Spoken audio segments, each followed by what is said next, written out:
In Myanmar, fresh protests have erupted in all major cities on Monday following an overnight internet blackout and the deployment of troops on the street.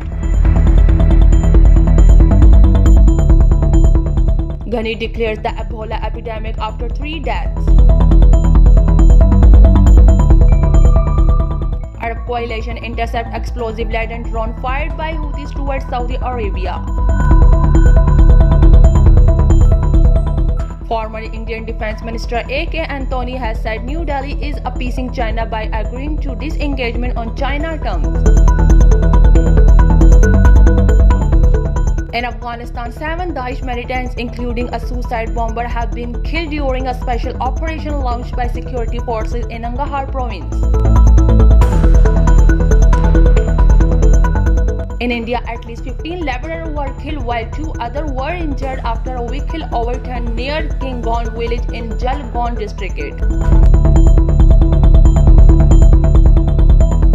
Boris Johnson mulls coronavirus lockdown exit for Britain after 15 million people vaccinated.